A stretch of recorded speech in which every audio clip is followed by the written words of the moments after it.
Check Complete, a referee podcast, is an educational resource for referees by referees, designed to connect and develop soccer officials of all ages and skill levels to better serve the game both on and off the field. We're back with episode number 25 of the Check Complete podcast. We are in the land of Chiefs, or we're in Chiefs Kingdom. Chiefs Kingdom it is. I know this is not, and we're talking American football, but we just won the Super Bowl, so we have to mention it. We have to mention it. Yep. I had to wear the sweater. It just needed to be said. But it's interesting that another major sporting event, there's referee aspects to it, right? Yeah, controversial decisions in that game too. Yeah, there's always going to be that. So the holding call, or the guy claims he held him, right? I was fine with it. Yeah, well, yeah, we were more than fine with it. It's not controversial to us. Yeah, right. If you're from Philadelphia, though, let us know what you think about that. Yeah, I think our Philadelphia fans probably aren't as thrilled, but another opportunity for referees to be in a position where you got to make a decision, and there it is. And they went with it. Yeah, right. But congratulations to Carl Cheffers and his crew. Not our sport that we're talking about here, but it's always fun to see referees succeed.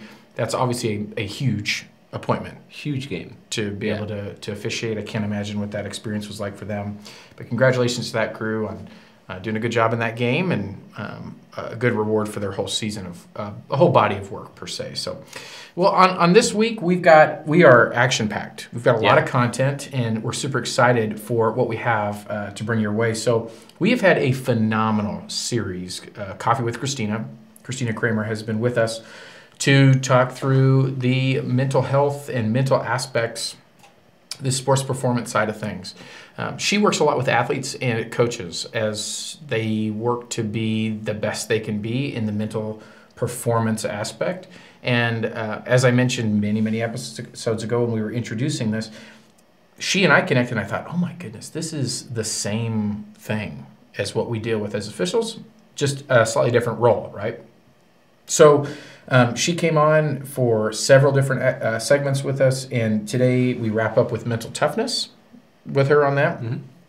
It'll be a really great segment.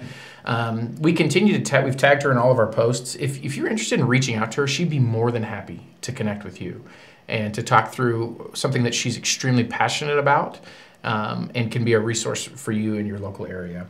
We also have two interviews. We have an interview with the U.S. Youth Soccer Young Female Referee of the Year, Becky Greenberg, out of Florida. She's pretty amazing, and so we chatted with her. That interview, she was down at an event in Tampa, working in that event, so she was Zooming us from a hotel room. We have a little bit of the hotel Wi-Fi stepping in to kind of glitch a little bit, but a really great conversation with her. An incredible young woman with a very bright future, both on and off the field. And then we sit down with, I had a chance to sit down with JJ Bilinski. Mm-hmm. And JJ is what used to be a professional baseball umpire, as well as now is currently a national referee. And he is running his own dynamic athlete training. That's what it's called. An organization that is designed to provide performance training for referees specifically. So I won't steal too much of the thunder, but what he's trying to do is to find things that are geared towards training referees, which is something that's very unique. It's, pardon the usage of the term, it's very dynamic, because these referees, the performance that's demanded out of them on a game-by-game basis is different than what athletes are experiencing. And so, what he's providing is something that's really, really incredible. So we chat with him about both his journey and what he's doing with dynamic athlete training. This is going to lead us into another series of segments with JJ. So we are going to put it to you. After this episode airs, we're going to launch a poll for you to decide the name of the segment.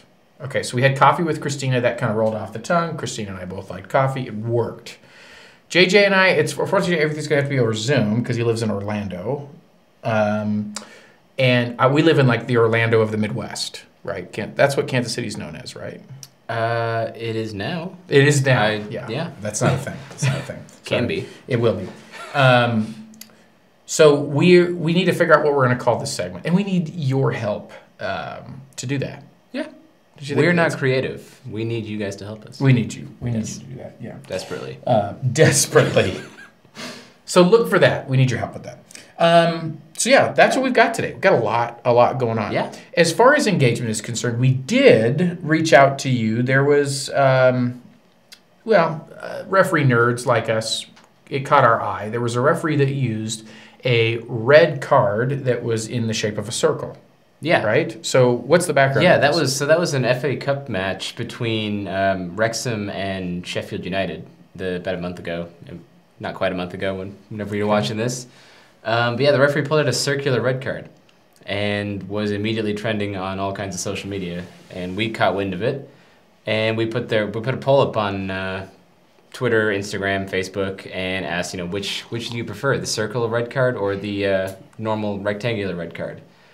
And you guys overwhelmingly said the normal square rectangle red card. Right. But we did have a fan reach out to us with some more information on why the circle red card exists. Yeah, I thought this was interesting. I got a shout out, Andrew Sharon. He reached out to us and said the circle cards are used for accessibility so those who are colorblind can tell which card it is. This helps both the referee and the player. Now, there was some buzz about this on our Twitter account, that there were some conversations there. But he went on to say roughly 8% of all males are colorblind on some level. So in any men's match, at least one player is colorblind, and it's likely that two are. So it's interesting. I found that fascinating that it really was more, it wasn't just the referee, but it also could be for the players. Which I do have a side story about this. This past fall, I think it was a high school game, there was a player that was being a jerk. Cruising for a bruising, if you will. And I was done with him, and so I stopped the clock and I issued the yellow card. And he kind of looks at me and he like squints up towards the card. I don't know if I told you about this, but he squints up towards the card and he goes, "What color is that?" And I thought he was being smart. Yeah. And I was like, "Well, it's yellow, but it's about to be red if you keep doing this." And he's like, "No, I'm colorblind." And I was like, "Oh, no, it's just yellow. My bad, bro. My bad." But I was like, I didn't know there was like a yellow-red color blindness. That's the first that I've heard of it too. And it is cool that there's stuff out there to make sure the game's accessible for everyone. I mean, yeah. And it's not the first time we've seen this, right? Like you had said. Yeah, it's been used several times in the past, but it's not very common. Right. So anytime it happens, it starts trending pretty quickly. And I don't even know if you could necessarily buy one of those. So you might be able to. If you guys have any connections, let us know. So we'll cop a few of those. Yeah, I might use a circular one. Or maybe if you have any scissors or something, we'll probably just sharp edge. Make our own. Use it as like a table saw for someone's neck. No, I'm just kidding. That's really violent. What is it? Like a tackle worse than a red card? That's right. The referee kills you. Well, there you go. So, thanks, Andrew, for writing in on that. Appreciate your feedback. That's fascinating to me. I didn't know about the color blindness piece. Yeah, it's really cool. Yeah, that's kind of neat. But again, overwhelmingly, 91% of people that at least weighed in on our poll said they prefer we wrote square, but it was, I guess it's more of a rectangle. There wasn't a rectangle emoji. Exactly, yeah. There's a square emoji. You figured, like is like, so. There you go. So square is a rectangle. What was that in the old geometry thing? Every square is a rectangle. Not every rectangle is a square. Something like that, yeah. Every Brendan's a square. But not every square is a Brendan. Every square is a Brendan. That's right. You are the unique. That's right. Yeah, uniqueness of myself. Well, we'll quit our blathering and let you enjoy the rest of episode 25. Here is Coffee with Christina, our final installment. Enjoy. The Check Complete podcast is brought to you in part by JF Consulting Tax Preparation and Bookkeeping. Taxes suck, we can help.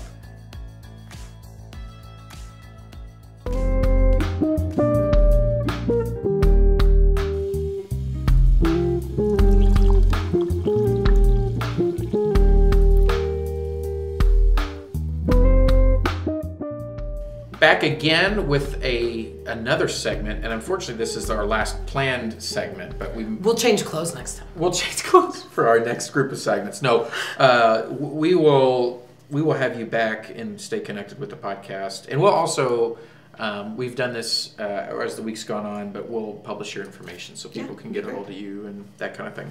So, final segment for at least this series of segments is on mental toughness, resilience, bouncing back, that kind of thing. Yeah, so, easy topics. Oh, yeah. So we'll just wrap it up with this nice and tidy, put a bow on this whole thing. So, mental toughness. Yeah. Be gentle, I might start crying.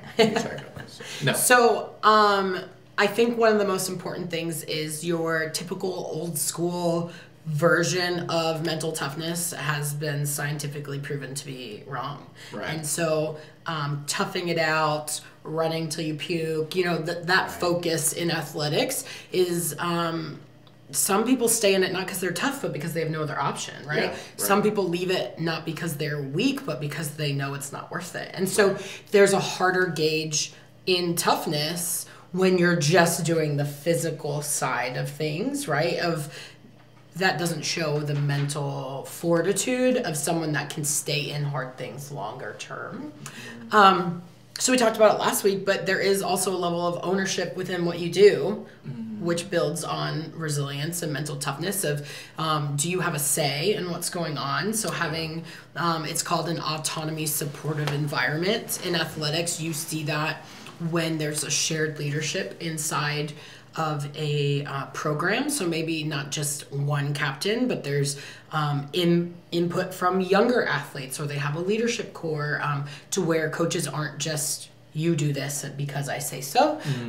And so however that can apply in officiating is important as well, to where it's not just top down, you do as we say, but people feel like there's a level of ownership. When things go wrong, it's easier to stay. It's not going to be easy, but you have a desire to stay in it because you have a sense of commitment to it.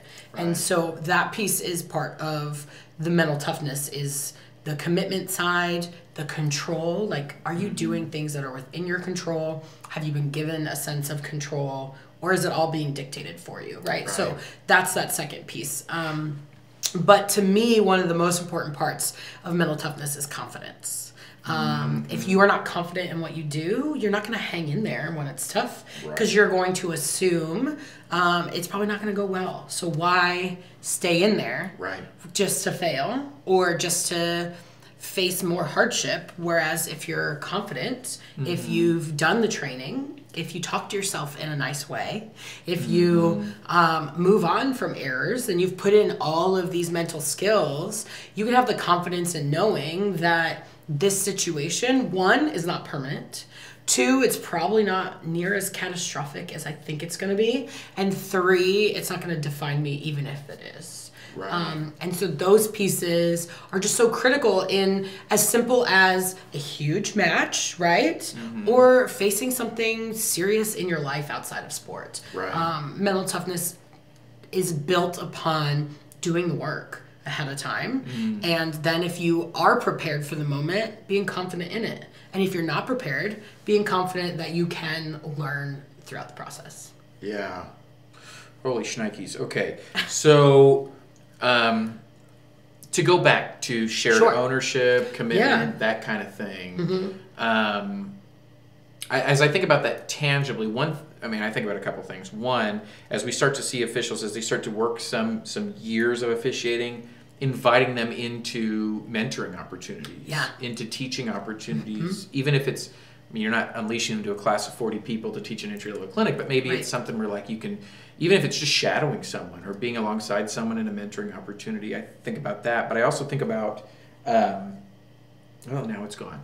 It was right there, but it is now gone. But that shared mentoring experience. Oh, the other thing is, for me, one of the things that built my confidence early in my referee career was working on a crew with two people that were very much my senior and knew it, and them looking to me for my opinion. Yeah. In post-game reflection, in things like, and then conversely, the thing that would tear down my confidence was being in a crew of three. And I think about basketball because I think that's more recently when I've stepped into more higher level games more recently. There have been times that I remember very vividly where it was like, there's three of us on the crew, but there's only two people talking, and it's those two. Yeah. And I have been I have been snubbed out of this, even physically, like their bodies are angled away from me. Right. You know, and I remember that just feeling like, really, like, oh gosh, this feels awful. And I didn't come out, like, especially if that was a halftime conversation. Oh, sure. You're like, I'm mentally, like, wrecked for at least the third quarter. Right. You know? And I think there's a level of learning in that moment for you than when you're on a crew with someone you know really well, with a third person that you don't know very well. But at the same point, if you have the experience in basketball, how they're acting isn't going to influence my opinion of myself because I've done the work. And so relying on confidence, not seeking it from others. You mentioned the mentoring piece. I think that's huge. As a head coach with an assistant, you can't just give them the huddle in a big moment for the first time, right? Like, you can't be like, congratulations, I'm empowering you, but I've never given you the opportunities to speak to players or be in charge of something inside of practice. Right. In a blowout win, are you running huddles? Are you able to start feeling comfortable? And so what are those opportunities to instill confidence in others, especially someone that has the opportunity to influence so many young referees, young in both career and probably age, of how can you empower them in moments to where when those big moments occur, they know that they're built for it because they were given those opportunities ahead of time. And I think that's probably one of the biggest things. There's another, and I've mentioned on this podcast before, there's another instructor in this area that he's like, I've been to every store that I can think of, in every aisle, and I can't find confidence on the shelf for you to purchase and use or to buy and to give. I think that's probably one of our biggest things when we take these young, whether in age or experience, that they struggle to get out there. I mean, and we see the lack of confidence shows up in even just how loud they blow the whistle, you know, their body language, their how they communicate or lack thereof with their voice. I mean, all those things reveal a lack of confidence. So I think that's one of our biggest challenges in leadership roles is how do we help them to feel confident in a situation that they've never been in before? Yeah. Some of it goes back to what we talked about last week with just meeting those basic psychological needs of feeling connected, feeling competent. If they are not blowing the whistle confidently because they don't know if that call is right, reinforce that. No, that call was right. Like, praise them for the right things. Make sure they have the training available to them so they can, because it is different to see it a million times on film and then have to blow your whistle in the middle of a game. And then that autonomy, supportive environment, to me, that's so huge of they know that they have the ownership of, I can make this call even if it's not right, and I'm going to still most likely have my job tomorrow. You know, like knowing that they can be free to make mistakes, I think is the second piece to creating an environment where they feel confident. It's not about, oh, you should be confident because you get it right all the time. It's you should be confident because we've all been there before. And this is about taking risks sometimes. Same thing, athletes, coaches, you're not going to get better unless you try new things or are free to fail so you can grow. And so young officials need to have the opportunity to make the mistake and bounce back from that. Because if you avoid the mistakes as long as possible, there will never be bounce back. Right. Yeah. And I think at a certain point we do start to go performance dependent, right? But I think which is part of almost every job. Right. It's not unique to officials. It's not unique to sports. If you're not getting better, you're probably not making the higher team. But it is not about making a mistake limiting you from everything. Where are the opportunities where if they made a mistake, you can help them grow from it versus just pointing it out and moving on, right? Like, can we get better through that aspect? Yeah, absolutely. Really good. Yeah, I think the confidence piece continues to be one of the biggest challenges, and I think it really points to, which is the question that I'm posing myself as we try to grow the referee aspect of what we're doing in the state of Kansas and beyond. Is there an environment that's been created for success. Yeah. And I think that has to do with, as we start to have conversations with a lot of the local clubs, to put it in the soccer context specifically, as we have conversations with a lot of local clubs, that they are part of that, right? Absolutely. That developmental environment that we're creating, not just for your players and your coaches, right? That has to be created for your officials. And if the officials don't feel like, I think we're seeing right now, the environment, the culture around youth sport is not one that says, you know,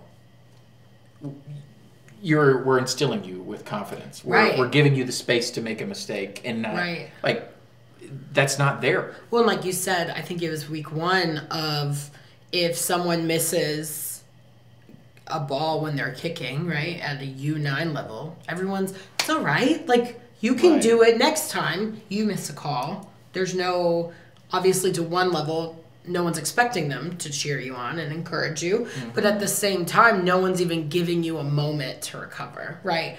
The environment is, if officials make mistakes, we point it out immediately. Right. And we put this pressure on them. And so if there are clubs that can provide at least even just the positive environment of understanding that you're a human being and you are also pursuing excellence and doing your best the same way their kids are, the same way their coaches are, I think there will be an environment where you're able to recover faster because everyone knows that we're all just trying to do the same thing, and that's provide a really good environment for sport to happen. Right. Yeah. So a lot of what you said in there is, especially thinking about it for the brand new officials, it's creating a space for them that is healthy, right? So that does, with some of those external factors, but also just creating things like, do we have enough support? I think back, I was debating internally whether I was going to tell this story or not, but I think back when I was umpiring baseball and the first time I ever ejected a coach. And in my baseball career, I'd only ejected one. And this was the one time he was going at my partner, and I came out and tossed him. And the coaches were really upset. I remember one of the coaches coming to me, this is one of my all-time favorites, coming to me after we had tossed the guy. And he came up to me and he goes, "Do you think it was good for the kids to see that?" I remember that question. And looking back on it, if I could go back, I'd look at him and go, "Do you think it was good to see four adults come after my partner who we were both 17? Yeah. Which do you think was more harmful for your kids to see?" Anyway, but I remember I was like shaking, right? Like, and I had to, this is the third inning. This is early in this game, right?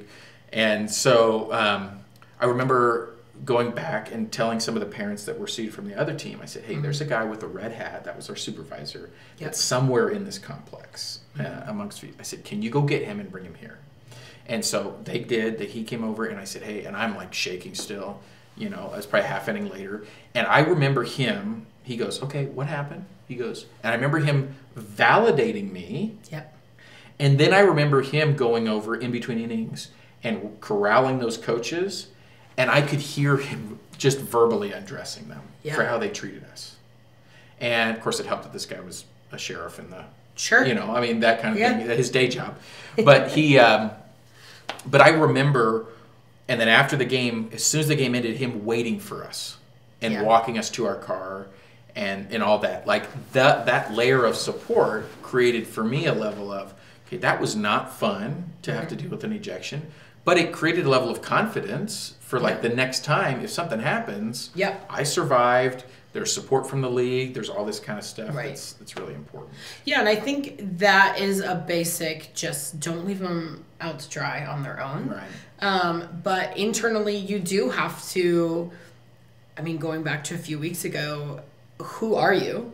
Is not what you do, and so making sure that your identity is not out of whack. You're not basing how you feel about yourself and what you do based on the calls you make today. Right.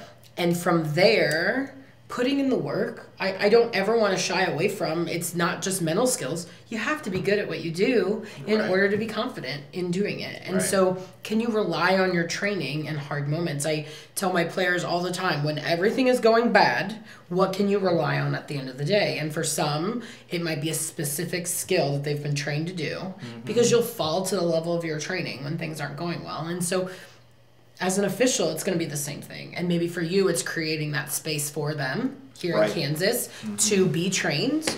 But for them, It might be watching more film, watching Right. the World Cup, right? Like doing Yes. the little things to prepare themselves in a different way so they can be confident in maybe something they haven't seen at the level they're officiating yet, but they've seen it at a higher level because they've watched the game. And so I think there are layers to what competence looks like in order to be mentally tough enough to hang in when things aren't going well. Yeah.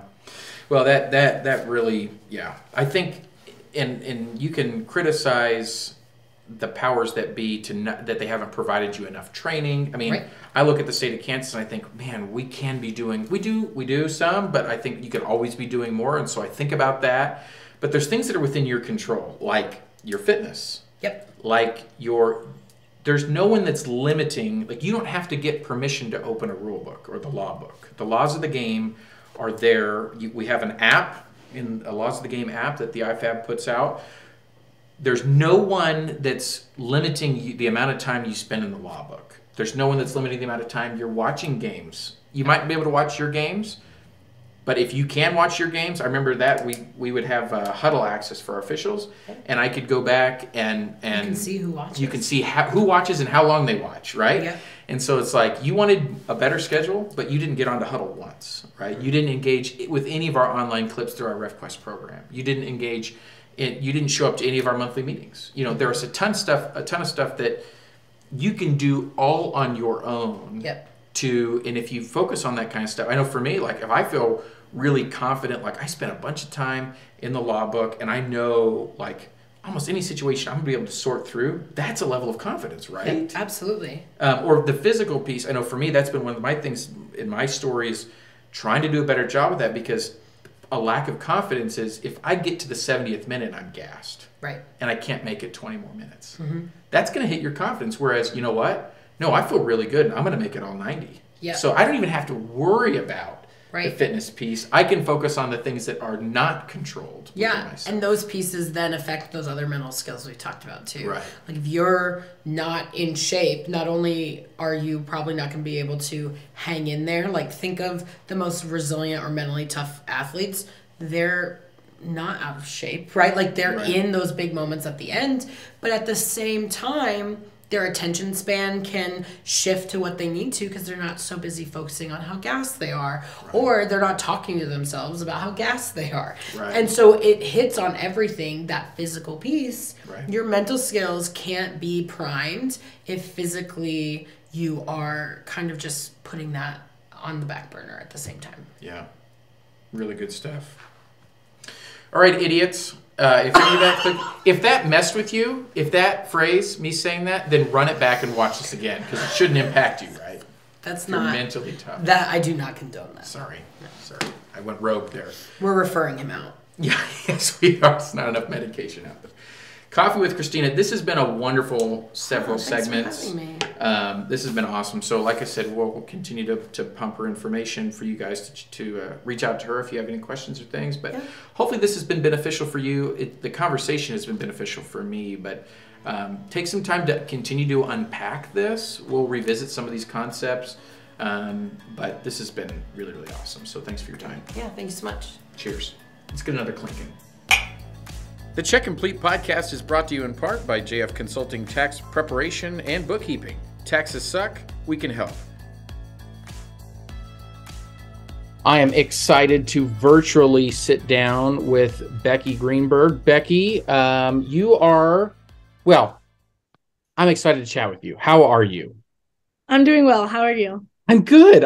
We're dealing with some hotel Wi-Fi on your end, right? So there might be a few lagging visual audio things, but we're excited to chat with you.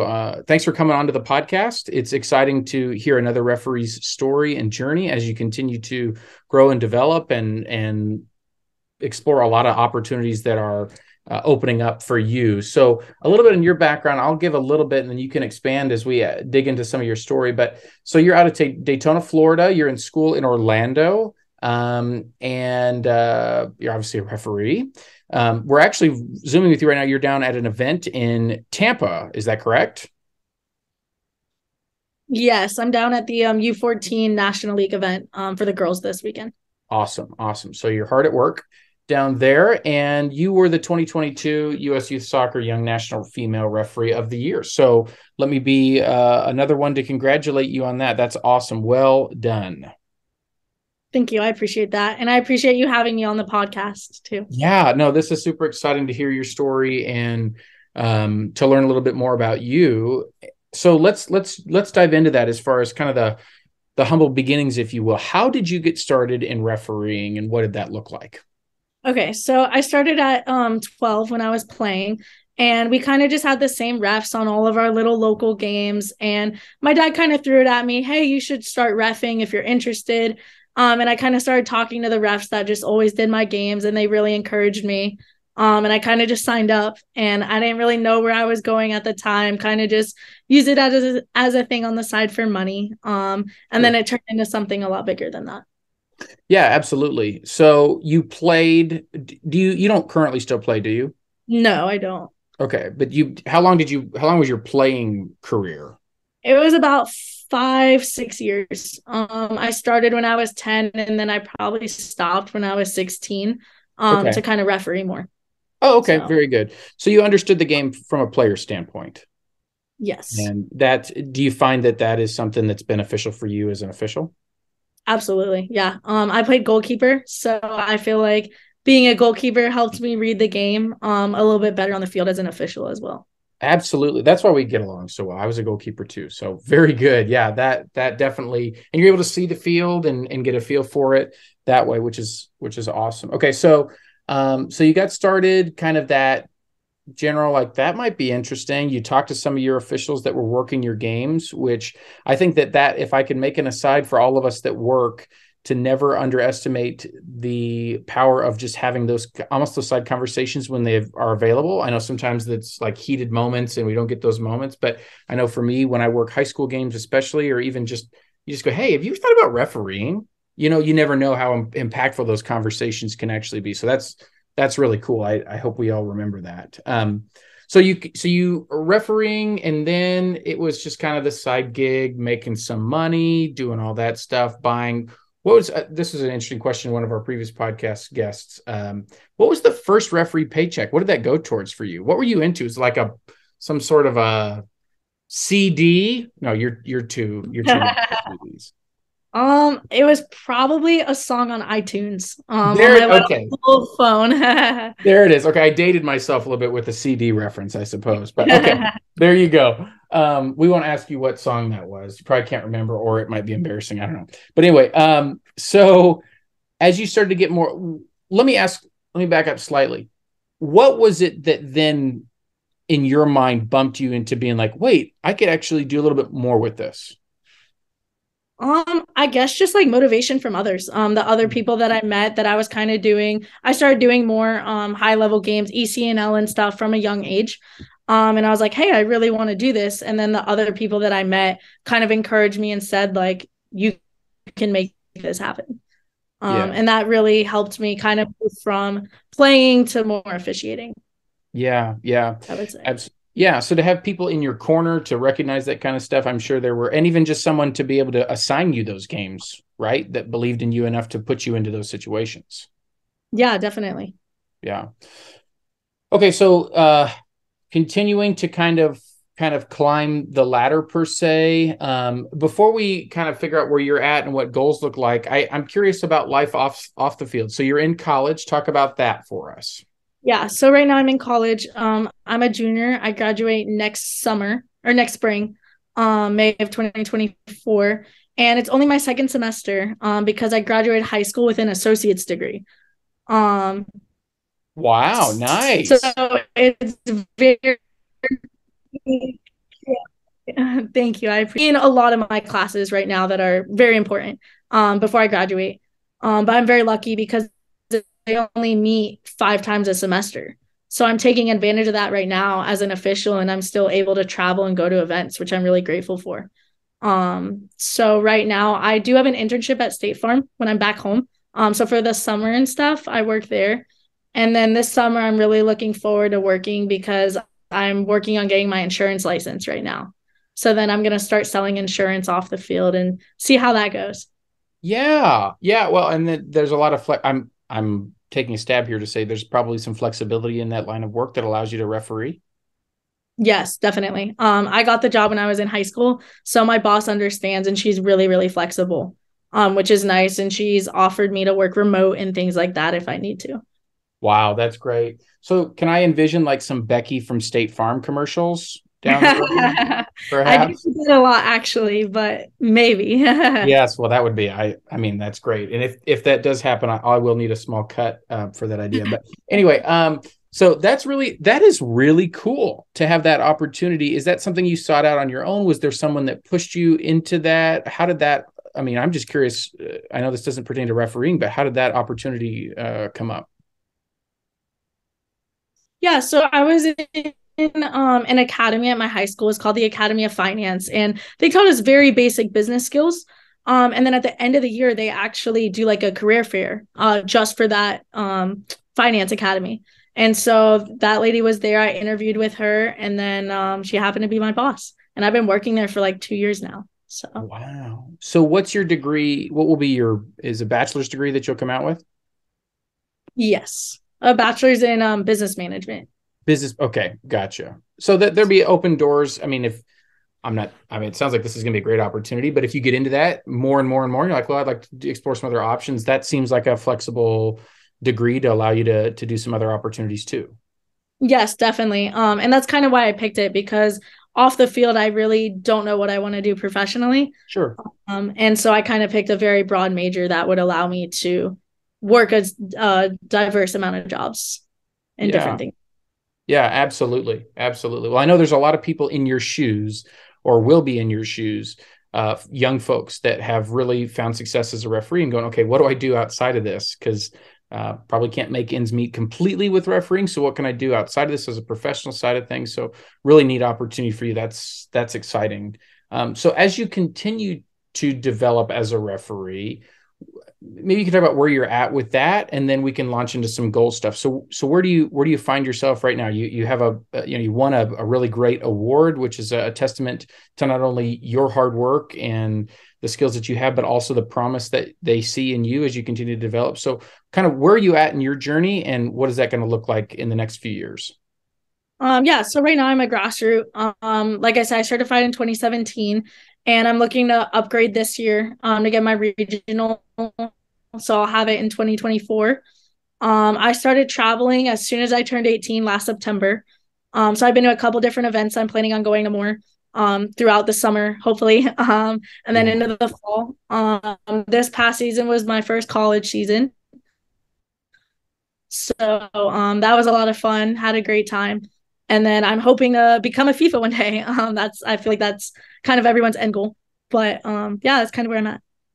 Absolutely. So taking all the right steps to get there, and you have opportunities in your state in Florida. You have some great connections, some great opportunities to work with people that can help develop you and continue to push you and support you and answer questions along the way. It seems like you've got a great support system there in Florida. Is that true?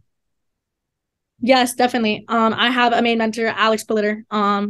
She just became a FIFA. Yeah. So it's really, really nice. I can literally just call her on the phone and tell her, hey, I had this certain situation. What can I do? And she'll come out and help me out, or come watch my games and things like that. We also have so many other resources in Florida. It's really helpful. I know that I can just text almost any referee and ask them any question I have, or sometimes we'll go train. We'll make little groups for Zoom calls and go over some clips. And it's just a really, really good atmosphere. Yeah, absolutely. What a beautiful, and that's the beauty of the referee community, right? You get to have these wonderful connections professionally, but also just those personal relationships are, I'm sure, very meaningful as well. Yeah, definitely. And it's really nice. I'm from Daytona. We're not too big of a town, but there's still some referees that are around my age. We're all in school, and we all motivate each other as well, which is really helpful. Yeah, that's great. Well, we didn't script this part of it, but a question that has kind of come up in my mind is as far as we're seeing more and more opportunities for female referees. We're starting to get away from the gender tag with it. It's whether they can referee or not, right? which is a conversation we had in our previous episode, partly with Christina Uncle. So you talk about what's going on in Florida, some amazing work there. But for you in your journey, have you ran into any gender specific problems as you've continued to develop, or has that been something that's not necessarily been a speed bump for you? I would have to say it's more on the field stuff. Okay. So when I'm officiating an adult amateur game, and they see my age, they know that I'm young and I'm a female. That causes more problems than I would say off the field. That brings up the other aspect, right, of the age and things like that. We definitely want, and I'm sure the people that are much smarter and higher level than me are putting referees in situations to help them grow and stretch them a little bit. And I'm sure you've probably been part of that as you've been put in those situations, rightly so, because of your skill set and everything that you have. Has that been nerve-wracking? How have you managed that? Yeah, definitely. There were some certain situations, certain games I've gotten, I'm like, oh my gosh, like, why am I doing this game? Yeah. I just kind of go out, do my best, ask some other referees, my mentors, what I can do. And you just kind of have to go for it. Right. So, yeah. And you're able to walk away from it going, hey, you know what, that situation that I kind of dreaded, I actually survived and I learned from it. And you're able to bounce it off your mentors, which I think is such a key point that you've brought up here for referees that want to develop, especially those around your age, to find those key voices, to be able to bounce things off of them and to be able to talk through scenarios and things like that. That sounds like that's been a very key part of your development. Have there been other things in your development that have really helped get you to where you are today? Or is it just kind of the mentoring and the system that Florida has set up? I would definitely say the system, but there's certain events and stuff, tournaments, there's certain situations. I mean, even last night, my roommate and I, Caitlin, we were talking about this crazy situation that came up, and we didn't think that it would happen in a U14 girls event, but it did. So just kind of talking through certain situations that you wouldn't expect to happen has really helped as well. And just kind of networking and talking with others about what has happened on their games, I think has been really influential as well. I hope that there's people that are not in the referee community that are listening to these conversations, especially the one that we're having now, but especially with our podcasts and stuff, to understand that we don't just go out there. Like, you're not just going out there going, well, hey, I got a vacation to Tampa and I'm going to make a bunch of money and all that. It's like you are looking for learning opportunities. You're looking to connect and to develop and to hone your skills and to have follow-up conversations. There's so much that goes on kind of behind the scenes that I think the casual fan doesn't understand. So thanks for giving us a glimpse into that as well, and just to your journey and your development. And we're super excited. I speak on behalf of our whole team and probably so many of our listeners. We're excited to see where this takes you. You know, I think there's a really bright future here. Do you feel a level, if I could just get personal with this, do you feel a level of pressure as far as that? Or do you feel like, hey, I just have opportunities, I'm going to take them? What does that look like for you? In a way, for sure. I definitely feel like I'm kind of getting pulled into a bunch of different situations and kind of just am taking the opportunities and see where they end up. Yeah. But it's definitely like a lot sometimes. I don't really know. Sometimes I'm not sure. Oh, do I take this game over this game, or do I go to this event over that event? And kind of what that looks like and how it can benefit my referee development. Yeah. Yeah, absolutely. Well, best wishes to you in that. I know that that's probably challenging. You got a lot of people that are looking at you to succeed, and it's like, hey, I'm a person that's got other things in life too, and I'm trying my best. I'm taking the opportunities that I have. So we're super excited to see what this looks like for you, and we are so thankful as a podcast that you've taken some time to chat with us. Are there any final words? Otherwise, you won't be able to sleep tonight for the Check Complete podcast. Not that I can think of. Just, again, I appreciate you guys really taking the time out of your day. I know it's a little bit late there. Well, you're an hour behind us, but still. Yeah. So yeah, I appreciate you guys having me on the podcast. Absolutely. Well, best wishes to you. We're excited. Like I said twice already, we're excited to see what this looks like for you and the opportunities that continue to open, and the role model that you continue to be. You probably don't realize the impact you're having. I think a lot of us don't understand exactly how many people look up to us even if we're not in big prestigious roles, right? In our local neighborhoods and in our local communities. And so as you continue to seize the opportunities, just continue to keep doing good work. And we're excited to see where that goes. So thanks, Becky. We appreciate you. Thank you. I appreciate it. The Check Complete podcast is brought to you in part by JF Consulting Tax Preparation and Bookkeeping. Taxes suck, we can help. Super excited today to be chatting with national referee JJ Bilinski from a much warmer climate than where I'm at right now. So that's the end of that conversation. I don't want to talk about it. It's 40 and raining out here. But anyway, no, JJ, national referee here. He's the founder, owner, operator, king, czar of the dynamic athlete training, all the titles, right, of dynamic athlete training. So we're so excited to chat with you on a couple different levels. One is to talk about you and your referee journey, that you've certainly climbed the ranks and been through it and been part of that journey, and you're still actively officiating. And then just this passion for referee fitness. And before we started recording, we talked about how different that is than really anything else that athletes are training for. And so I'm excited to hear your passion come through and talk about what you're doing and provide opportunities for those that are engaging with the podcast to hopefully connect with you, to level up their game, to be ready for that 85th minute penalty kick in transition, right? Or whatever it might look like. So JJ, thanks for your time, man. It's so good to chat with you. Well, it's a pleasure to be here. I appreciate you having me on, and get able to discuss, what my passion is, not only as a referee, but also through the fitness aspect, which has been kind of built throughout the years. And just like I said, I never was a big fitness guy growing up playing high school sports, and all of a sudden it kind of evolved into that over time. So I'm glad to be here. Yeah, absolutely. Well, let's dive into it.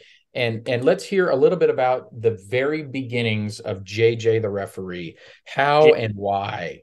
Oh, wow. JJ the referee. Well, so I actually never, ever wanted to be a soccer referee. Okay. Longest time, I was like, no, I was a player when I was younger, growing up 5 to 10 years old.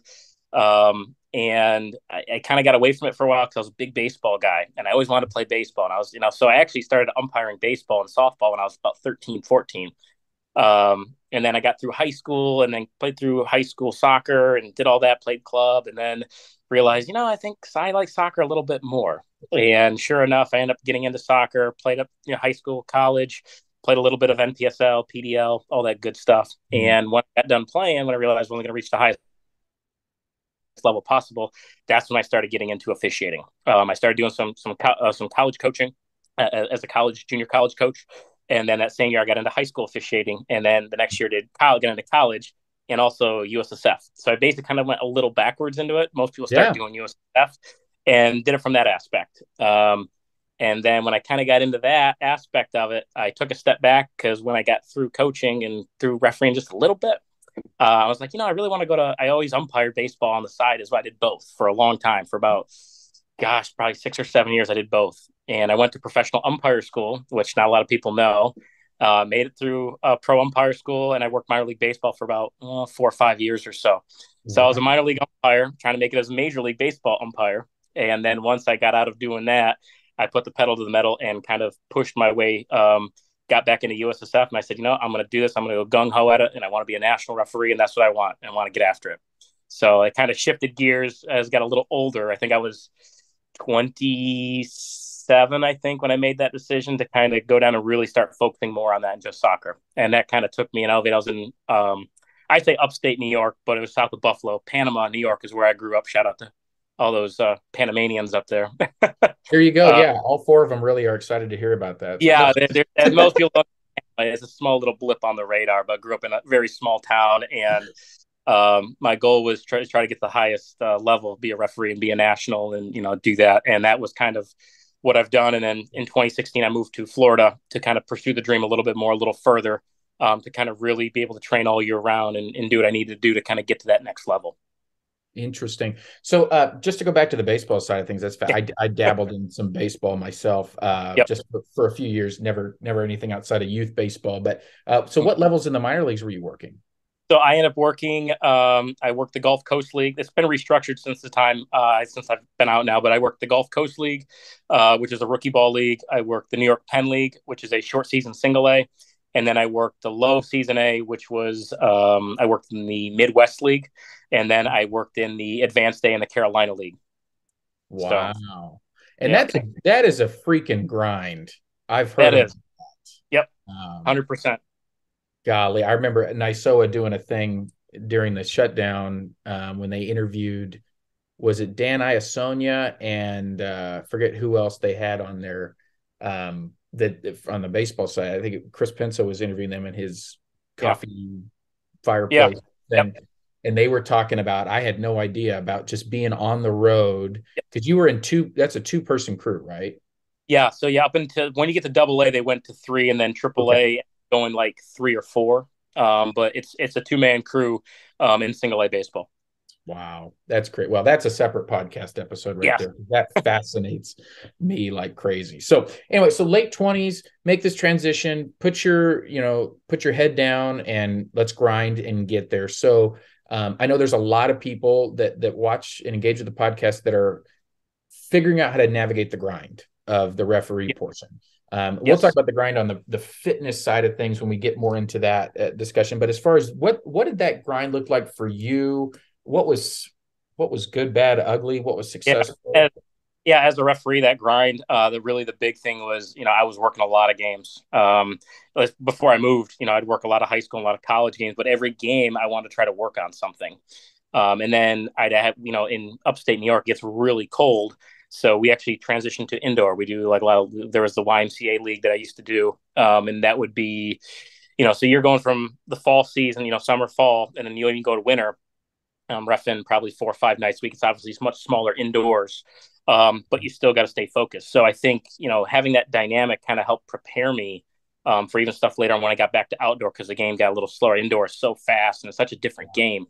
So really grinding out the games and then, being able to, it's really hard when you work that many games in a short amount of time to kind of take a step back and assess. So it's not only a physical, during the outdoor game, but it's also mental stress of, hey, how did I do? Let me go back, reassess, reevaluate. How did that look? And then when I moved to Florida, it's kind of the same process. It was kind of when you get down here, and there's a lot of way more games here all year round down in Florida. But kind of that same grind. We got to go out there, get seen. And, I know it can be, some people are like, well, I'm never going to get seen. I'm never going to get, seen by the right kind of people. You just got to go out and prepare yourself in the best way possible. And it'll happen for you at some point. What I always tell people is that you got to be prepared for that moment, because when that moment occurs, you may not even know it's the moment. Yeah. But when it happens, you got to be ready. And you got to have, that referee game on. You better be working. You got to be sharp. And that's where it can be very mentally draining, because you got to be sharp no matter what, because you never know who's watching.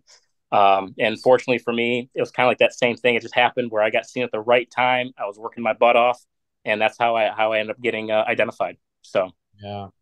Good words there. Definitely, you never know who's watching. We've got story upon story. I'm sure you do too of other referees, not just yourself, that have, they happen to. We had I won't go down that road, but you never know who is watching and who could see a performance, and they might only catch 5 to 10 minutes of something. It might be probably not going to be a full game. So, so being ready for that. So key moments along the way for you. Obviously, doing a lot of games. Yep.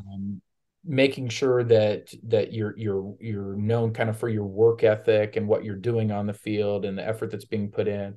Were there key moments along the way for you that you can articulate that helped propel your career? Yeah, there was, I would definitely say the move to Florida really kind of helped me. That was kind of a thing where, I don't always advise people just making a move. Obviously, if you're like, make sure you have, doing it for a job, you're set when you get down there. So for me, I kind of did on a whim where I knew what my goal was, knew what my dream was. And I'm like, this is what I want to do. And I'll pick up with work after the fact. I don't always recommend people doing that because it can always backfire. But for me, it was always that moment when I moved to Florida, and it really opened a lot of doors for me. And I'm very, very appreciative for, what Florida has done for me. And even back when I was in New York West, they did a lot of really good things for me too. But it was able to kind of put myself in a different area, and 1,800 miles away, the difference, I'm still able to perform at that level, to be seen and be recognized, even though I'm way far away from my home in a new state, but be like, yeah, this guy, he can work. He can go out there and ref a game. He knows what's going on. So definitely a key moment for me in that aspect. And then I also, another key moment would be I went to a tournament up in, I think it was up in Virginia, if I remember, Maryland. It was the February 2017. It was a tournament going on, and it was cold, it was snow, and it was, a lot of national referee coaches there. And it's just something to go work a tournament, get identified, get feedback from a lot of national referee coaches.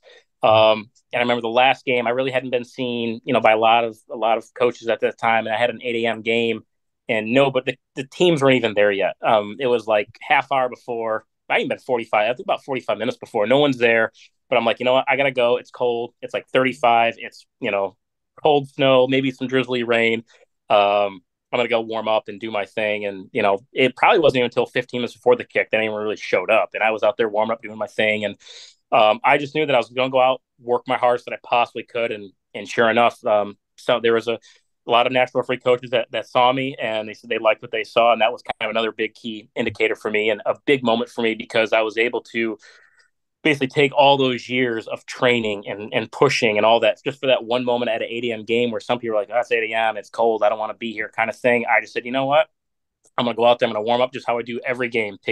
Ref every game like it's the World Cup final. That's what I always tell people. Ref, no matter what level it is, no matter what it is, you got to go out there and give your best effort for the game, for yourself, for the coaches, the fan, whoever it is. You got to give it all, no matter what time, and do your thing and do it to the best of your ability. Mm-hmm. Awesome. Absolutely. So now life as a national referee, what does that look like for you? What is that? I mean, I know we'll talk about the dynamic athlete training portion of this, but games that you're working, where are you at in your journey and the goals that you've set for yourself? Yeah, that was, I always used to have as a motivation thing. I used to always have, and I started back in college, and I wanted to compete for a starting job on my 4-year college team. I had a list of my goals I want to accomplish. I'd put it next to my bed every morning, and seeing that, that's what I did. I said I wanted to be, when we had state referees, I want to be a state referee. I want to be a national referee. I want to be a pro referee. And basically kind of going through and checking all those boxes and going through like, yep, I accomplished this today. So for me as a national referee, it's going out, and I always say it's upholding the badge and working to the highest level of standards. So for me, it's always maintaining your fitness, getting your nose in the law book. We kind of shy away from it, but you always have to go through it, and because especially in the last probably 7-8 years, all the changes that are going on, and the interpretations, and then going through your considerations. So there's a lot of fitness training that goes in. There's a lot of mental preparation work, looking through videos, going through your law book, and applying it to practical situations. And then when you got them working games and taking all that knowledge and fitness, and then kind of combining it for, one match a week or 2 matches a week, whatever it may be, and kind of putting it out there. So it's really, I tell people, it's really a full-time job. When you have a passion for it and you love what you do and you want to do it to the best of your ability, it turns into a full-time job. And, I always tell people, I said, it's probably, if it's something you really honestly do, that you really honestly love doing, it doesn't feel like work. And that's how I've always felt as refereeing. It's not work for me. It's a passion. It's what I love. It's what I enjoy doing. I mean, obviously doing fitness as well. But being in the referee world and being in that referee community is something that I have always loved and enjoyed. So it's a grind as a national referee, but it's an enjoyable grind. I love it. I love getting up and working hard every day, no matter what it is. Yeah. I got to go back to the baseball thing one more time. Sorry, but I'm curious. The one follow-up question that has come into my brain was that it's a different game for sure. Yes, and so 100%. Different requires different, and it's interesting talking to other referees of different sports. There's things that are specific to that sport that you have to be good at, right? But there's things that transcend sport. To be an effective official, I think of like communication and the way you leverage your own personality. There's things that transcend sport. Are there things that you developed as a minor league baseball umpire that you feel inform your game today as a national referee on the soccer side? 100%. Definitely game management. We call them game management situations at umpire school, and we call them game management in soccer. But they're a little different, unique situations where, you have a coach coming down. I mean, no other sport in the world really allows a coach to come on the field and argue with you. Right. baseball is one of those things where you got to be able to deal with that stress and knowing, let them have their say, but at the same time, know where that line is and understanding that they cross that line and they say something or do something that it's automatic ejection in baseball. Right. Very similar. So you got to be able to manage personalities and being able to listen and be a good listener and understand, so you're not kind of repeating stuff and making sure that they're heard. And I think it's the same thing when you come for soccer. It's you've got 20 different personalities on the field, and if you want to put the technical area in there as well with the coaches, there's totally different personality as well. So I think the game management situations and then being to identify those situations and different types of personalities in baseball, and then being able to translate it into soccer has really helped me in that aspect of, really trying to understand and help me kind of push, toward that national referee badge that I've achieved. So that was definitely a big help for me in understanding that aspect. Yeah, makes sense. So let's transition to the dynamic athlete training portion. So let's talk about that. Where did that come from? You've already alluded to it some. Yeah. Where did that come from? Where was that passion born? How did it get started? Yeah. So fitness, like I said, when I was in high school, I did not enjoy, I remember, we'd running soccer, but soccer was fun for me. And I remember I had a high school basketball coach, and gosh, he would just run us to death. I mean, I felt like it. Felt like we were just running, like, oh, why are we doing this? Why are we doing this? I never understood it. And I never liked it. And then once I got out of high school and started training in college, preparing for college soccer, I kind of understood what he was kind of getting at. And I totally respect, I totally respect what he did. And we still talk to this day that, we didn't like it, but I understood what you were trying to get at. And then that kind of really developed more in that off season from my sophomore, because I played at a junior college for 2 years. So I did the old thing of, as a freshman, you kind of put the weights on. I was a scrawny kid. I think I graduated high school. I was probably 5'8", 130 pounds, $130. And I'm, 5'8", go about 180, 182 right now. But I remember I put on about 10 pounds of muscle because I was just lifting a lot. And then my sophomore year, I still kind of kept lifting. And then when I made that transition into my junior year, I started doing almost everything as a player. And I think that's where that mentality of, that dynamic athlete really transcended from a player. And then when I got into refereeing, it was just part of the routine, getting up, going to the gym, doing your sprints, doing your cardiovascular training for the day. And then the term dynamic actually came. I was able to be privileged to be part of a U15 CONCACAF tournament down in IMG. And one of the presentations they had on there by Brian Hall, who was the former CONCACAF referee director, he said, referees have to be dynamic. Referees have to be dynamic athletes. And that for some reason that just stuck with me for the longest time. And like, they got to be dynamic. So then the name itself came from, I'm like, it's dynamic, or dynamic athlete training. So I'm like, we call it DAT for short.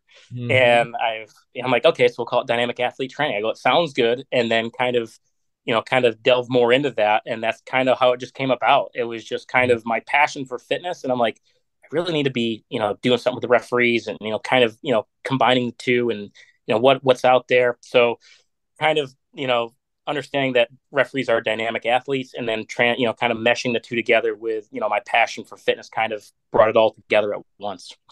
Yeah. Wow. Yeah, that's fantastic. So, talk a little bit more. We talked about this before we started recording. Talk a little bit more about the dynamic nature of what refereeing requires. I mean, we know, those of us that are in it, we kind of have a general idea of how dynamic this really is. But, you talked about how you can hire a trainer or something like that. But when you mentioned, like, they ask, well, what do I need to help you train for? What do you do? Well, I'm a referee, and you kind of maybe get one of these, like, okay, well, I'm not sure what to do with that. So kind of talk through that a little bit. That's fascinating to me. Yeah. So you have this aspect as a referee to be dynamic. Well, as we've seen in studies throughout the years from every different league, whether it's Premier League, Bundesliga, MLS, referees are covering just as much ground on the field, if not more, than the players. And not only that aspect, but then you also have the aspect of making those mental decisions. So being fit is one of those things, but you got to be fit in every aspect. So that means, you got to have really good endurance. You got to have really good repeat sprint ability. You got to be able to be strong, quick, powerful, agile, explosive, all these things. And And when it comes to some of the, I'm not saying, personal training is a bad thing, but when it comes to referees, it's a total different mindset in terms of, working out or training for an aesthetic purpose. Yeah, refereeing, you want to have that good aesthetic, lean, healthy body look that most referees and most athletes want, which is fine, but we can still get that by training how a referee should be training on covering all those bases, and not just going in, hey, I'm going to throw up as much weight as I can today in the weight room. There's specific criteria based upon what we're getting after. If we're going to work on muscular endurance today, okay, we're not doing muscular, we're going to do muscular strength. Okay, then we're going to focus on power training today for lifting, and then as we kind of roll that into aerobic, then we got to talk about just because you're really good muscular, you have really good muscular endurance doesn't mean you're going to have really good aerobic endurance, which are another totally different animal, different energy system, different dynamics in that. And then we got to have really good anaerobic capacity working without oxygen. So that's like your repeated sprint trainings, being able to deal with lactic threshold, how much lactate is my body producing, that burning feeling we get in our lungs and our muscles, how do we train in that atmosphere, especially when you get late into a match. So, and then we got to talk about, quickness and agility and explosive. So there's so much that kind of goes into be a well-rounded athlete and a dynamic athlete, that it's sometimes gets lost with, I think some people are like, oh, I'm just going to go to the gym. I'm going to work with a personal trainer. I'm going to go and, do my weights for 30 to 45 minutes. I'm going to call it a day, and that's going to help benefit me on the field. And it can, there's no doubt that it can, but just doing only lifting or just doing only running is not going to kind of produce the results that you want to see on the field, or give you that well-rounded performance that you want that hits all the bases. So I think it can be a catch-22 to make sure you're hitting all those, but then we also kind of get into that land of if you're doing too much or not enough, and then you kind of got to go up and down the spectrum a little bit. So that's kind of like what dynamic athlete training is all about. It's really focusing on every aspect of refereeing that you could ever want in terms of the weight or resistance training, the running, the cardiovascular, and then getting into the nutritional aspect of, I don't like to say dieting, I like to say nutritional, because dieting it's a negative word with it. Right. And some people, oh, I'm taking something away. I'm like, you don't have to take anything away. What we're going to focus on is, sports performance nutrition. Right. And then being able to understand that we're, eating a healthy lifestyle, because if we're putting, good stuff into our body, we're going to get a good performance. I always say it's the garbage in, garbage out theory. If I'm going to put garbage into my body, I'm going to expect the garbage, get a garbage out performance as well. So I kind of use that as a mentality when it comes to referee nutrition as well. And that's always a tough one, because, the lifting and the training sometimes can be an easy part for a lot of people, but the nutrition and understanding, maybe some supplements to take, or certain nutritional stuff. I'm eating more, vegetables here, more fruits here, not enough there, whatever that may be. So it's everything, everything you could ever want, it's got to be covered. Right. Well, this is the first I'm hearing of that. For me, I've just been blasting back and buys every day for just like, just crushing it. And apparently I'm not doing it. No, it is. I think about, with this, it's one of those things where if you expect to be, and I talk to officials all the time, and even in my own brain, I'm like, okay, I want to be at this level. And then if your private time, the stuff that people can't see, so the training, the study, the sleep patterns, the this and that, there's a disconnect. And I've had those, just like that come to Jesus moment within myself, where I'm like, why did I expect that I could be at this level when I know darn well what the individual practices, they're not computing. So I think what you're describing there is like lining up the things to get us to the point where success just doesn't, for a lot of people, it isn't just going to be like, I wake up the next day and go, man, I'm going to nail this, whatever. No, it doesn't come out of nowhere. So what you're describing is this holistic approach to, some could even call it a dynamic approach, JJ. That really, being a referee, they always say fitness is a lifestyle choice, and it really is when it comes to refereeing. 100%. Every night before I put my head on the pillow to go to sleep at night, I have to know what's my training like tomorrow and how can I fit that in and what am I doing? And then on the backside is that if I know I'm going to be going for a high intensity run, what's my breakfast going to look like? It's going to be a little bit more carbohydrate to utilize that for energy. And then if I'm going to the gym, it's going to be okay on the backside, maybe not so much carbohydrate, maybe something a little different, maybe a little heavier on the protein. So all that kind of stuff feeds in, and I was like, it kind of gets, you're like, oh, that's kind of very OCD, don't put a negative spin on it. But when you're trying to accomplish and trying to reach the highest level possible, I always tell people, why aren't you making those choices that would get you there? That little bit of edge and nutrition that you want to focus on, why wouldn't you do that? Because you told me this is what your goals are and you want to set out, that means you got to make sacrifices. And it's kind of tough for some people to understand. And some people are like, oh yeah, I get it. But to get the most out of your body, it's almost like you're a machine. You got to feed the machine. And if you do it right, and with the rest and the training and the nutrition, you'll reap the rewards from it. And I think it's, something that a lot of people need to be made aware of in that whole aspect of it. Yeah. So somebody sitting here listening to this, they're thinking this sounds great. What practically, how do they get involved with what you're doing? What does that look like? What's the next steps? Yeah. So typically what I always have to do, people reach out to me. I always send them, shoot me an email through my website. There's always a contact information, set up an email, or we do a webinar call or like a Zoom call. And what we do is we kind of have a nice little chat and we kind of see compatibility wise. We talk about what their goals are, because everything, if you're looking for like a customized, personalized program that I do offer, it's right down to the T of everything you could ever imagine, which is nutrition, diet, cardiovascular, weight training, resistance training. But then I take it a step further in the personalized where, they get me, and what we do is sit on one-on-one weekly calls once a week during our week. I do 12-week training programs is what I'm doing right now. And we look at their goals and how we're going to get to those goals. But then I also, I make sure, hey, are you using a Polar, are you using a Garmin, are you using an Apple Watch? And we track their heart rate data based upon all their runs and their lifting. And then we can really kind of push in terms of, how they're feeling. And we cross-reference that with their resting heart rate and their zones. We kind of put through a little formula to kind of make sure they're hitting their right cardiovascular at the right time and making sure, hey, that run, how do you feel? Like, oh, it was okay. I'm like, well, you just hit like, 98% of your max heart, you're pretty much tapped out. And I guess that, so we try to balance that and try to look at that to kind of really tweak it. So obviously each week, some of the runs and some of the training can change. Maybe the intensity gets changed in terms of the amount of volume work that's completely done. Or maybe say, let's change the intensity. Instead of doing more work at the same intensity, let's decrease the amount of work, but we're going to make it more intense, maybe a longer distance. So that all goes into those one-on-one weekly calls and dissecting all that data that they provide for me. And I keep them honest. And we all go through an application or an app online. I go through a PT distinction.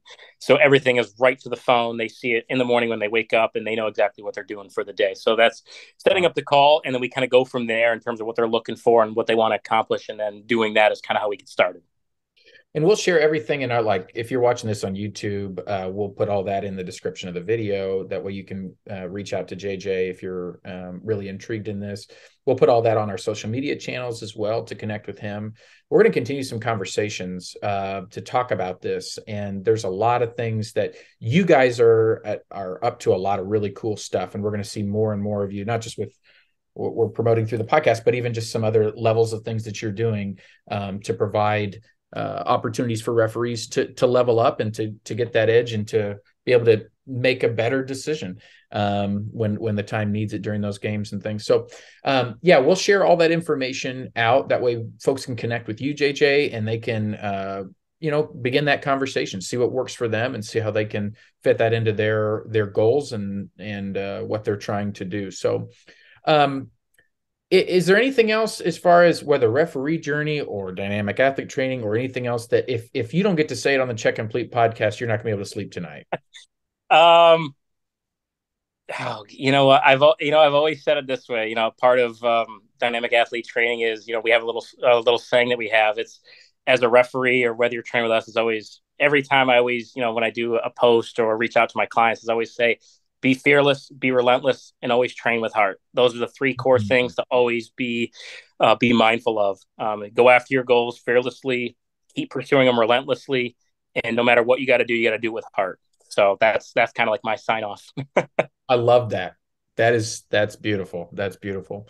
Well, we could talk for hours about all of this. This is awesome, and we will continue a conversation. And we're excited to continue to see, what opportunities continue to open for your organization, and then even just you personally as you continue to pursue your goals as a referee. So, thank you, JJ, for your time. I can't thank you enough for being with us today. Well, I enjoyed it, and thanks for having me. I appreciate it. Absolutely. We are so thankful that you've taken time out of your busy schedule to watch/listen to the Check Complete podcast, episode 25. We have enjoyed our time with you. We hope that you've enjoyed another installment of this project. So, Coffee with Christina, again, I cannot thank Christina Kremer enough for her time and efforts to make this full series of segments possible. I hope that it was as beneficial to you as it was for me. I've gone back and kind of retweaked and rewatched some of these things, as that mental aspect side of things is so crucial for us, especially as we work in something that is we're so critical of ourselves, of each other, and then of course we are under so much scrutiny by coaches, fans, and players. So hopefully that can be something that you continue to hone, that internal dialogue, the error recovery and correction, the mental toughness that we talked about today, all of that stuff. It's really an ongoing project. So hopefully these have been a good resource for you. And obviously they're right there at your fingertips if you need to go back and re-engage with that content. A huge shout out to Becky Greenberg. I can't say enough about her. She truly is a remarkable young woman. We had a chance to meet her in person. We were back in Philadelphia. And I am, for one, I'm really excited to see what happens with her career. Mm-hmm. She's going to be so successful on and off the field. And I hope, as I got into a little bit with her about just the pressure of moving up, I hope that that's something that she continues to know, that she has space to make mistakes as they come and grow and learn from those. And for those of you that are in similar situations where you have a group of people that are behind you and pushing you and believe in you, know that that's a wonderful thing, but that doesn't mean you have to be perfect. And you have plenty of space to make mistakes, to learn from them, because that's how we improve and get better. JJ, what a wonderful conversation it was with him. We really look forward to continued segments as fitness is such a key aspect to officiating, to being successful, to being in the right place at the right time and in the right headspace for especially those late game decisions. So we're excited to continue to work with JJ. Please reach out to him if you are interested in more about his program. We'd love to sit down and chat. He, as he mentioned in his interview with us, that first conversation is going to be just you and him chatting about your goals, your current, where you're at, and what the, kind of what the next steps can look like for you. He's a wonderful guy that is willing to help anybody along their journey. So don't hesitate to reach out to JJ. If there's other things that you'd like to hear us talk about, we would love to hear from you. So reach out to us. There's a lot of ways to get a hold of us. info@checkcompletepodcast.com or questions@checkcompletepodcast.com if you want to go the email route. Direct message on Instagram, Twitter, Facebook. On Instagram and Twitter, we are at @check_complete. On Facebook, Check Complete Podcast. You can also reach us, just put a comment on YouTube. There's tons of different ways to get a hold of us, Brendan. We're very accessible. No excuse. There's no excuse to keep this in your brain. We want to hear from you about segments and ideas, and even about what's going on in your life as you referee, or whatever way you engage with the beautiful game. We are going to engage a little bit about some of what's been going on. I think we're gonna take the bait and engage a little bit with what's going on in the VAR side of things with the Premier League. There's been some controversial video review decisions in the last couple of weeks in English soccer, so we look forward to dissecting some of those with you and getting into what's going on there. As two Kansas referees that don't do any games with VAR, we are the supreme authority, and we'll Yes, that midfield iPad has really given us the experience we've needed. As I scroll back on Huddle video footage, I'll tell you what should have been done. Now, we'll see if we can get some people smarter than us maybe to weigh in on it, or at least join the cacophony of voices, per se, and be a part of it. At least it's fun to have the dialogue and see what that looks like. And, of course, we'll start to see what VAR, how that continues to unfold in the MLS, as the MLS season is just around the corner. Yes, here. It is. As we're engaging with you in February of 2023 right now. So, that's what we got going on. Make sure you like and subscribe. Like the video. Subscribe to what we're doing on all of our social medias and on the YouTubes. Share it with a friend or seven. They don't have to be referees. Maybe they just like to see two cool people talking. We got plenty of that. Yeah, and then if you guys have any negative feedback, feel free to write that on the back of a 5-pack of circular red cards with corresponding rectangular yellow cards. Mail that in, and we will get right back to you. Yes, we will. Thanks for engaging with the Check Complete podcast. Episode 25 is in the books. 26 just around the corner. We'll see you soon.